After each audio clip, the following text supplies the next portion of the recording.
In my one-man keynote, Who Has Fun with Failure?, I combine personal tales and business stories to create a lively motivational speech that helps us to question why we stop ourselves from taking on challenges. Audience members, both as volunteers on stage and in the safety of audience pairs, get to try out some of the improvisation games we work with to see if they can have some fun even as they risk failure. Here are just a few segments from this fun and thought-provoking speech.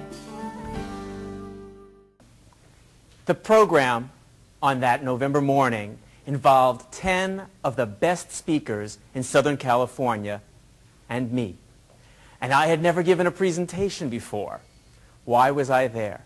The woman in charge of the program knew that not only was I interested in becoming a speaker, but that I teach improvisation. And she had the great idea to bring me in at the beginning of the day to warm up the audience, to get them to play some games so they'd be a lively and alert audience for the rest of the day.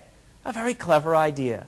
And for me, I was going to be introduced to people who were in the National Speakers Association, who potentially maybe could see me in my element. This was going to be great. I'm there. They've said my name to the crowd. I'm thrilled. I walk out onto the stage, and before I can say my first word, a voice comes up from behind me. It's the cameraman, and he says, loud enough for the whole room to hear, "Remember, everyone, keep your eyes forward at all times. Please, no talking amongst yourselves. And you, speaker guy, make sure you get them to laugh because I need to get that on tape." I said, "What?" He said, "What didn't you understand?"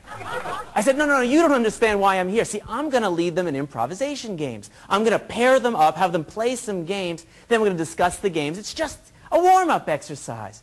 He says, "No, that won't work. Do something else." What do you do at a moment like that?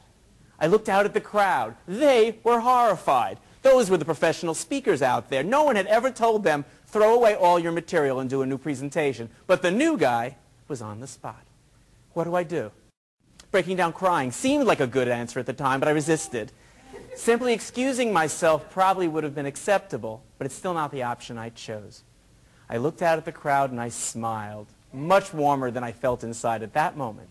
And I said, "Well then, you're about to see improvisation at its best." Because I've just lost all the material I was going to use in the next 10 minutes. So this is what I'm going to do instead. I'm going to tell you some of the funny and tragic things that have happened to me along the way in teaching and performing improvisation in theater and with businesses. It's because in that moment I recognized there was an opportunity here. I was the underdog and I had a chance to be a hero if I could pull it out. I recognized that if we don't strive for moments of greatness sometimes, accepting the failures that are bound to come with it, when will we achieve moments of brilliance? Through improvisation, we have the opportunity to learn how to build on the ideas of others, how to respond more quickly and comfortably, how to handle things that come up that maybe we weren't planning on. And we get to work with the 5 C's of team building: commitment, cooperation, creativity, communication, and community. The troupe that I belong to has a theory. We need to fail in front of our audiences about 20% of the time. When we look back at the end of a show, we should have failed through about 1/5 of it overall. What kind of idiot plans to go out there and do a thing like that? The kind of idiot who recognizes it's the only way people are going to leave that theater talking about the brilliant moments and the other 4/5 of the show. Are you willing to take that chance? So I'm going to ask you now, are you willing to fail with me for a moment? Find a partner really quickly. Someone sit next to you and say hi to them. Whoever said hi first, is A. Okay? A's. Okay? Listen up. A's, you are a parent. B's, you are the child coming home with a report card. Try to have a conversation without using the letter M in any of your words. You wouldn't say tomorrow. You wouldn't say mother. Count how many times you accidentally use the letter M while having this conversation. Go. The audience participation allows them to get even more from the experience. They'll laugh at their mistakes in these clever challenges. Just before playing this game, we had discussed whether we were willing to risk failure along the way in order to succeed in the long run. Let's see how this group did in avoiding words with the letter M in them. Okay, I'm going to stop here for a second. How many of you have made no mistakes so far? About half of you. Wow. Let me ask you this. Wait, let me ask you this now. Are you talking at that speed? Yeah? You're not listening to me. I said you got to make some mistakes, don't you? When I've taught this... This is just one of the games we introduce in this section. Let's take a look at another event where we had our volunteers try the exercise first.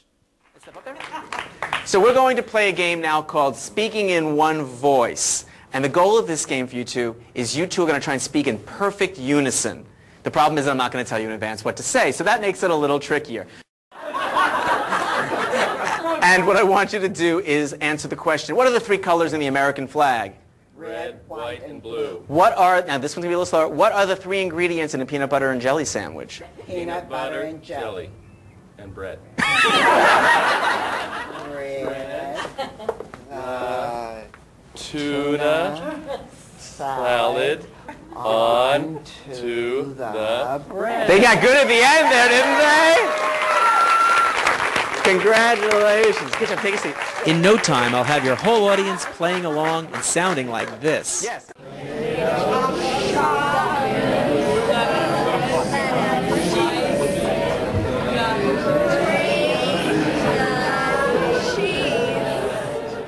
How expressive could your folks be in an ancient Chinese dialect?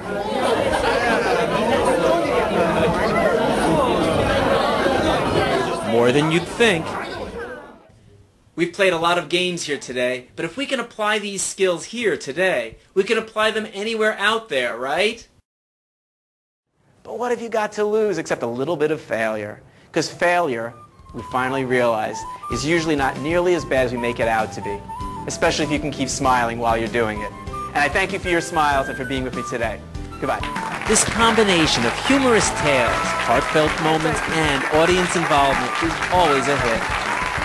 Call today to bring this excitement to your group.